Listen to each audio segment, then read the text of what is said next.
So I was the kind of person in like middle school and high school who would ask my mom $20 for like going shopping, and I would take it to Borders, and I would spend a good like 3 hours in there reading books and buying books. That was just the kind of person I was. So the and I'm also environmentalist, so I do believe in saving the earth, keeping the rainforests alive, and making a safe haven for all the little critters in there. So here we go. So ebooks. What is an ebook? An ebook can be read on a variation of your devices: iPads, Kindles, Nooks. The popular right there.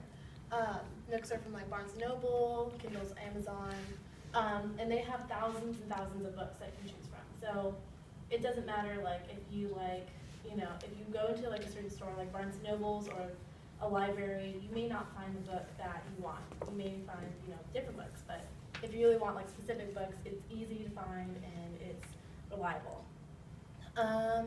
Yeah, Amazon, for example, has 1.2 million books for sale on the Kindle. These allow readers to read fast, easy books in their preference, font size, and many different options. Like if you like reading at night, you can actually turn it to like a black screen instead of like a white screen, and it's easier to read, so it's really handy. So let's go into the history of the book. Sumerians were the first people to create the written language in 3100 BC. Very revolutionary. Can you imagine like creating little symbols yourself, like make your own language, and it just probably blew people's minds. Craziness. So these stone tablets, so basically just kind of like hammer it, very Stone Agey. Egyptians then created the papyrus, I think that's how you pronounce it, scroll. So it's kind of like a parchment, probably created from leaves of the plants around them, mash it up, make it into a paste, and then there you go, and you can write on it. The first form of an actual book that we see today is actually known as a codex. It was just several pieces of papyrus or the mashed up pulp of a tree, and they created it by binding it and then putting 2 covers on it. And then it formally, over the years, it just kind of like became a book. There we go. Okay, so paper book problems. Let's look at this. Paper tends to rot. Paper rot, if you don't know about, I forget what the name of the bugs are, but they get into paper and they can just chew up your books. It happens over like centuries, but it can happen, not very fun. They're breakable, not treated right. If you've ever had the problem where you're drinking coffee and then you spill it all over your book, it's frustrating. It's terrible, and I hate it. They're breakable if they're not treated properly. They'll break down, end up getting kind of gross. And the human race has actually lost thousands and thousands of historical records just from them being burned or rotting or, all that great stuff. So, ebooks facts. 3 kilograms of carbon is saved by not buying a new paperback book. So basically, even though it is electronic, you're still kind of using a little bit, like the electricity where you plug it into, it's still kind of a problem, just because it's your footprint, carbon footprint. It still is effective, but it's not as bad if you used it or bought a paper book. 70% of those emissions are released when creating a new book. And also, ebooks are harder to break. I mean, you'd have to throw it on the ground a bunch of times. If you see them, they're pretty sturdy, pretty nice, and they can last for years. So it's just rechargeable, and it's perfect. So they're also cheaper. So you'll end up saving more because the ebooks online are a lot cheaper. You can probably buy a book for $3 rather than $11 or $12 from them being paper. They're newer, sleeker, they're more portable. If you've ever had that problem where you have like this giant textbook and you're just carrying it around from like class to class, it's exhausting, and you'll need to put your back through those problems. So they also end up saving a lot of space, and you can probably carry more textbooks on your little Kindle than you can yourself.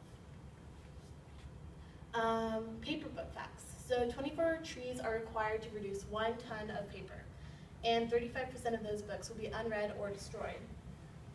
30 million of those trees are consumed each year for producing books, and it causes having paper books causes pollution, because if you think about it, you have to create them in a factory, which is also releasing a lot of carbon and whatever else into the atmosphere. And then also transporting. So you have to pay for gas, just from factory to bookstore, and then finally, when you get your own book, you still have to, drive back to your home and wherever else you take it. So just think about that. Okay, so here's a little bit more. So one Sunday for the New York Times consumes 75,000 trees. So that's, in the U.S., that's 75,000 trees per Sunday. Yeah. So 95 million trees are consumed each year by the newspaper industry, and that's just the newspaper industry. That's not counting the rest of, like, if you're making paperback books or whatever else you're using paper for, whether you use it for your notes or, textbooks, whatever else. Paper-bound books are much heavier and ineffective when it comes to transporting them. Like I said, it's very not fun for transporting them from class to class and then back home, all that stuff. How ebooks can help you. So students, we can't always afford like the hardcover, and they're always typically about $100 more than if you just bought it online. I know I have a couple of my books online. My book for this class is an ebook. The online readers are by far saving a ton of money, plus there's no hassle of returning the book later. So after the semester's over, it just goes automatically back to the library. So you don't have to worry about going back, fighting for your money. If you really want to, you can fight for your money, but they'll probably not give you as much as you paid for. They're more portable, easier to move around campus, carrying a 2-pound MacBook Air compared to a 4 to 5 pound book. Think about that. And that's multiple books. Environment. So switching to an ebook, we can save 30 million trees a year. We will save a ton of fuel from trucks, by having them transport books from warehouses to stores. Rechargeable batteries, they can last for days at a time. Just depends on what you get. My Kindle has been like charged for like a year now, and it's kind of like depleting, but it still works. It's wonderful, and I love it. The world produces 30 million tons of paper every year. So that's just a little fact, fun fact. Okay, so here's a little funny thing that I found. So the future is, the book is dead, and then someone's like, they've been predicting that for years, but it's not dead, it's still a living book. The one up there is kind of funny. It says, this guy has like 3 Kindles in his like entire like bookcase, and this guy's like, Kindle, Nook, and Sony Reader. What does that say? Oh, he says something like, wow, you have like an impressive library or whatever. And then this guy over here, the author, the e-author, he's like on his iPad. Let me see him. It's funny. So future of paperback books. Paperback books are classics. We'll never forget what it feels like to get that new book home, and it smells like, paper and all that good stuff. I know I'll miss it, but, gotta think about the future. So considering how easy and accessible ebooks are for students, how could you not? Also for avid readers, it's practical and cheap. We're constantly advancing and becoming more efficient in both working and leisure